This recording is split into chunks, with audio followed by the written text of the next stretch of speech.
আপনারা সকলেই জানেন ইসরায়েল ইহুদিরা আমাদের মুসলমান ভাই ফিলিস্তিনের ভাইদের উপরে, গাজার উপরে, হামাসের উপরে বিভিন্ন জায়গায় মুসলমানদেরকে নির্যাতিত করতেছে। বাইতুল আকসা এটা মুসলমানদের প্রথম কেবলা, ওই কেবলাকে তারা দখল করতে চায়। ফিলিস্তিন দয়া করে মায়া করে তাদেরকে জায়গা দিয়েছিল। আমি এক মিনিট কিছুক্ষণ সময় শেষ করে দিব যে আপনার বাড়িতে মেহমান আসলো, মেহমান এসে আপনাকে তাড়িয়ে দেয় আর আপনি দরজার মধ্যে দাঁড়িয়ে থাকেন, আপনাকে সে আপনার ঘর থেকে বের করে দেয়। তো মুসলমান উদারতা দেখানোর কারণে এই ইহুদিরা মুসলমানদের উপরে এভাবে নির্যাতন করে আসছে। হিটলার, জার্মানির চ্যান্সেলর হিটলার 60 লাখ ইহুদি মেরেছিল। বলেন কয় লাখ? 60 লাখ ইহুদি মারার পরে সে কিছু ইহুদি বাঁচিয়ে রেখেছিল যে আমার ইন্তেকালের পরে, মারা যাওয়ার পরে মানুষ বুঝবে কেন আমি ইহুদি মেরেছিলাম। কথা বলেন ঠিক না বেঠিক? আমি সংক্ষেপ করে বলতে চাই, বাংলাদেশ সরকারের কাছে ডক্টর ইউনূস সাহেবকে আমি বলতে চাই যে আমরা কয়েক বছর করে চিল্লে দিছি, সমাবেশ করতেছি, বিক্ষোভ মিছিল করতেছি, ইসরায়েলি পণ্য বয়কট করেন, কিন্তু বয়কট হচ্ছে না। কথা বলেন ঠিক না বেঠিক? বাংলাদেশের প্রতিটা দোকানে দোকানে ইসরায়েলি পণ্য বিক্রি হচ্ছে। আজকে থেকে আমি বলতে চাই যে ইসরায়েলি পণ্য বয়কট নয়, আমদানি বন্ধ করে দিতে হবে। কথা বলেন, আমদানি যদি বন্ধ না হয় তাহলে বয়কট করা সম্ভব হবে না। আমদানি বন্ধ করে দিতে হবে, রপ্তানি বন্ধ করে দিতে হবে। এই পৃথিবীতে 57টি মুসলিম রাষ্ট্র রয়েছে। বলেন কয়টি?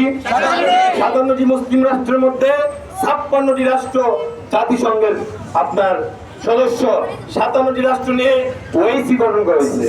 তো ওআইসির কোনো ভূমিকা আমরা দেখছি না।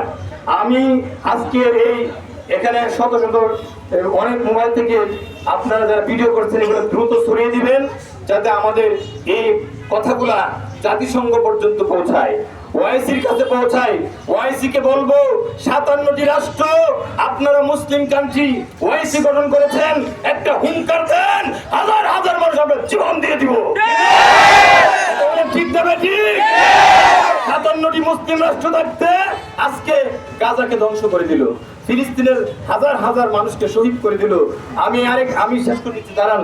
এখানে আমি 57টি রাষ্ট্রের প্রতি আহ্বান করব যে ইসরায়েলের সাথে মুসলিম 57টি কান্ট্রি যদি সম্পূর্ণ রাজনৈতিক, বাণিজ্যিক, কূটনীতিক সম্পর্ক সব যখন ডিলেট করে দিবে, এই ইসরায়েলের বাচ্চারা তারা খাদ্য পাবে না, উপাসে মারা যাবে। কথা বলেন ঠিক না বেঠিক? এজন্য আমি একটা কথা বলবো, আজকে থেকে স্লোগান বদলান যে বয়কট না, আমদানি বন্ধ।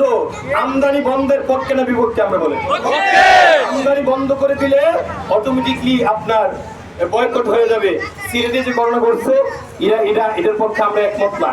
কারণ বাংলাদেশের প্রত্যেকটা দোকানে ইসরায়েলি পণ্য, এই পণ্যগুলো বিক্রি হয়ে যাক, আমাদের কোনো অসুবিধা নাই, কিন্তু আর নতুন করে যেন কোনো প্রোডাকশন বা কোনো জিনিস আমাদের দোকানে না আসে। কথা ঠিক না? আমি শেষ করেছি একটি কথা বলে, 195 রাষ্ট্র নিয়ে জাতিসংঘ। কতটি? 195 রাষ্ট্র। নীরব কেন? জাতিসংঘের মহাসচিব নীরব কেন? ডক্টর ইউনূস সাহেব আপনি নীরব কেন? আপনি তো আমরা জানি আন্তর্জাতিক নেতা, আপনি কেন ইসরায়েলকে হুমকি দিচ্ছেন না? কথা বলে ঠিক যাবে? আপনি ইসরায়েলকে হুমকি দেন, দেখবেন আমরা আপনার পিছনে হাজার হাজার লাখ লাখ মানুষ, কোটি কোটি মানুষ মুসলমান জীবন দিবে, রক্ত দিবে, সম্পদ দিবে, হাত উঁচু করে। ঠিক যাবে? আমি বলি অনেকে তো আবাবিল পাখি আল্লাহ বাড়াইব। আবাবিল পাখি যখন পাঠিয়েছিল বাদশাহ আব্রাহা 60,000 বাহিনী নিয়ে গেছিল কাবা বাইতুল্লাহ ধ্বংস করার জন্য, ওই 60,000 বাহিনীকে মোকাবেলা করার মতো তখন লোক ছিল না। এখন পৃথিবীতে 200 কোটি মুসলমান। বলেন 200 কোটি মুসলমান, এখন কেন আল্লাহ আবাবিল পাখি পড়াবে? আমরা 200 কোটি আবাবিল আছি। কথা বলেন ঠিক না বেঠিক? ইসরায়েলে আছেন 90 থেকে 1 কোটি মানুষ। কত মানুষ? 90 থেকে 1 কোটি মানুষ। আসলে আমরা সমস্ত 200 কোটি মানুষ একযুগে সারা পৃথিবীতে আন্দোলন চলছে, আমরা যদি তাদের সাথে রাজনৈতিক, কূটনৈতিক, বাণিজ্যিক সব সম্পর্ক বন্ধ করে দেই, এরা রাস্তায় বাদ খুঁজে পাবে না। কথা বলে ঠিক না বেঠিক? আরো অনেক কিছু বলার ছিল।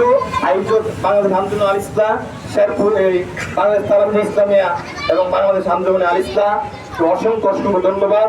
অসংখ্য নেতাকর্মী রয়েছে।